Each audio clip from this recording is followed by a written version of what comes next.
तो दोस्तों, अगर आप फेरी का व्यापार शुरू करना चाहते हैं तो इस वीडियो को ज़रूर अंत तक देखें। कि सबसे पहले तो आप थोड़ा सा सर्वे कर लीजिए कि आपको किस प्रकार के कपड़े बेचने हैं, जैसे आपको किस एरिया में कपड़ा बेचना है। तो अगर आप फेरी का व्यापार करें तो ये ध्यान दें कि बहुत ऊंची रेंज का कपड़ा ना खरीदें।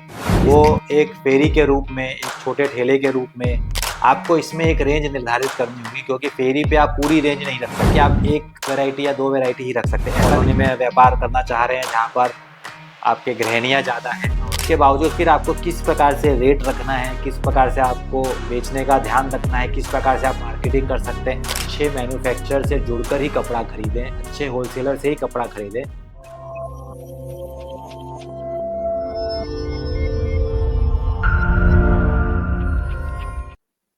नमस्कार दोस्तों, मैं विपिन जलान जलान मेगा मार्ट में आप सबका फिर से स्वागत करता हूं।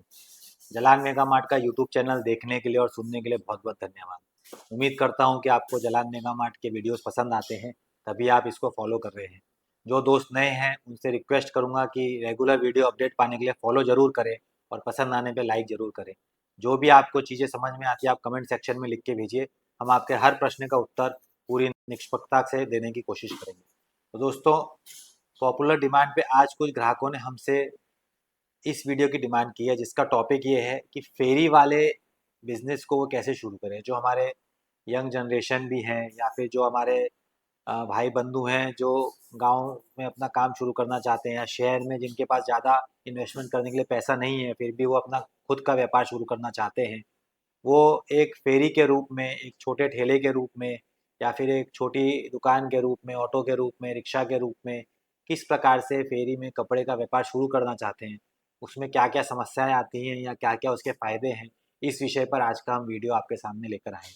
तो दोस्तों, अगर आप फेरी का व्यापार कपड़ों का शुरू करना चाहते हैं तो इस वीडियो को ज़रूर अंत तक देखें, जिससे कोई भी पॉइंट छूटे नहीं। तो आइए दोस्तों, शुरू करते हैं आज का ये वीडियो, जिसमें हम आपके सामने लेकर आ रहे हैं कि भारत में रहकर और कपड़ों का व्यापार आप फेरी के रूप में किस प्रकार से अच्छी से कर सकते हैं। तो दोस्तों, फेरी वाले के लिए व्यापार शुरू करने के लिए सबसे ज़्यादा आपको ये ध्यान में रखने की ज़रूरत है कि सबसे पहले तो आप थोड़ा-सा सर्वे कर लीजिए कि आपको किस प्रकार के कपड़े बेचने हैं। आपको बच्चों के कपड़े बेचने हैं कि बड़ों के कपड़े बेचने हैं। आपको इसमें एक रेंज निर्धारित करनी होगी, क्योंकि फेरी पे आप पूरी रेंज नहीं रख सकते। अब अगर आप ठेले पे एक कपड़ा रखने की कोशिश कर रहे हैं, तो आप ये समझिए कि आप एक वैरायटी या दो वैरायटी ही रख सकते हैं। ऐसा नहीं है कि यहाँ पे हज़ारों अनगिनत वैरायटी बन रही है, तो आपके सबके सब फेरी पे या ठेले पे रख के आप उसको डिस्प्ले कर पाएँगे। तो दोस्तों, सबसे पहले आपको ये डिसाइड करना है कि किस प्रकार का कपड़ा आपको बेचना है, किस वैरायटी का कपड़ा आपको बेचना है, किस एज ग्रुप का कपड़ा आपको बेचना है, किस रेंज का कपड़ा आपको बेचना है। ये डिसाइड करने के लिए आपको 2-3 चीज़ों का ध्यान रखना है। जैसे आपको किस एरिया में कपड़ा बेचना है।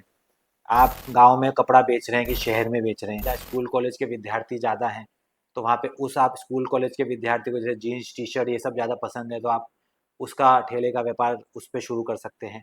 आप इस एरिया में जैसा कॉलोनी में व्यापार करना चाह रहे हैं जहाँ पर आपके गृहिणियाँ ज़्यादा हैं और काम करने वाली महिलाएँ ज़्यादा हैं, तो वहाँ पर आप साड़ी का, पेटीकोट, ब्लाउज़ का या इस टाइप का कोई व्यापार शुरू कर सकते हैं, जिसका आकर्षण बनेगा।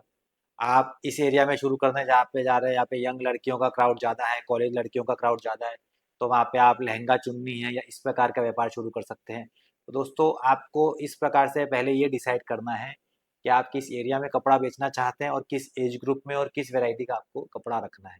इसके लिए 2-3 चीज़ें जो आपको यही ध्यान रखना है कि किस एरिया में आप कपड़ा बेचेंगे, किस एज ग्रुप में बेचेंगे, उस हिसाब से आपको चूज़ करना है कि आपको कौन-सी वैरायटी ठेले पे रखनी है।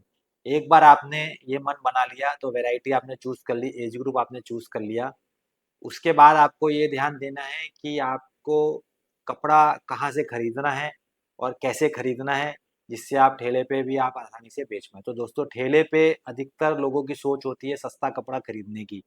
तो अगर आप फेरी का व्यापार करें तो ये ध्यान दें कि बहुत ऊँची रेंज का कपड़ा ना खरीदें, जिससे आपको बेचने में तकलीफ ना आए। आप मीडियम सस्ते रेंज का कपड़ा खरीदें, एक होलसेलर से, एक मैन्युफैक्चरर से कपड़ा खरीदें, जिससे आप कम नफ़े में भी अच्छे से ठेले पे आपके माल तुरंत बिक जाना चाहिए। तो दोस्तों, इसके लिए फेरी वालों के लिए विशेषकर आपको ये ध्यान देना है कि आप अच्छे मैन्युफैक्चरर से जुड़कर ही कपड़ा खरीदें, अच्छे होलसेलर से ही कपड़ा खरीदें, जिससे आपको सस्ते से सस्ता और अच्छे से अच्छी क्वालिटी मिले, जिससे आपको फेरी पे बेचने में बहुत आसानी हो। तो ये तो आप तीसरा पॉइंट हुआ कि आप अच्छा होलसेलर या मैन्युफैक्चरर ढूंढ भी लेंगे, उनसे जुड़ भी जाएंगे। उसके बावजूद फिर आपको किस प्रकार से रेट रखना है, किस प्रकार से आपको बेचने का ध्यान रखना है, किस प्रकार से आप मार्केटिंग कर सकते हैं, इस पॉइंट पे आते हैं। अगर आप फेरी पे कपड़ा बेचने का प्लान कर रहे हैं तो आपको ये बात ध्यान में रखनी है कि फिक्स रेट में बेचना थोड़ा टफ हो जाता है फेरी पे, क्योंकि लोग वहाँ सस्ते के लालच में आते हैं। तो थोड़ा सा मोल भाव करना वहाँ पे ज़रूरी हो जाता है। तो इसलिए आपको ये ध्यान रखना है कि आप दाम उसी हिसाब से बताएं जिसमें थोड़ी आप जगह रख पाएँ मोल भाव करने की। फिर भी अपने दिमाग में एक लास्ट प्राइस रखें कि भाई 100 रुपये में आपने अगर माल खरीदा है तो मैं इसको 140 से या 150 से कम में नहीं बेचूंगा। आपने 200 रुपये से चालू किया और मोल भाव में 180 170 या जो भी हुआ, या लास्ट 150 पे अगर कोई ग्राहक अड़ ही गया तो आपने लास्ट प्राइस उसको दिया, भैया यस या नो है, 150 रुपये में आपको लेना हो तो आप लीजिए। दूसरा, फेरी पर आपको व्यापार करने के लिए थोड़ा आपको मार्केटिंग का भी तरीका अपनाना है। जैसे आप जोर से बोलना पड़ेगा आपको कि सामने वाले को सुनाई दे कि आप क्या प्रोडक्ट बेच रहे हैं। उसके लिए आप लाउड स्पीकर यूज़ कर सकते हैं। कुछ आप उसको लालच दे सकते हैं, कोई स्कीम निकाल सकते हैं, जैसे 2 कपड़ा आप खरीदने पर 1 फ्री। आप उस तरह से रेट रखिए या उस प्रकार से आप स्कीम रखिए कि 2 कपड़ा खरीदने पर 1 फ्री, या इतना रुपए 500 रुपये के कपड़े खरीदने पर एक 200 रुपये का आपको वाउचर मिल जाएगा, या 200 रुपये का आपको और कुछ खरीद सकते हो। तो इस प्रकार से कुछ ना कुछ आप लालच फेरी पे उसको दे सकते हैं, क्योंकि फेरी पे ग्राहक इसी उम्मीद से आता है कि उसको सस्ते से सस्ता कपड़ा मिलेगा और कुछ लालच मिलेगा। दोस्तों, ये सब कुछ पॉइंट्स हैं कि फेरी वाले पे आप इस प्रकार से अपना काम शुरू कर सकते हैं।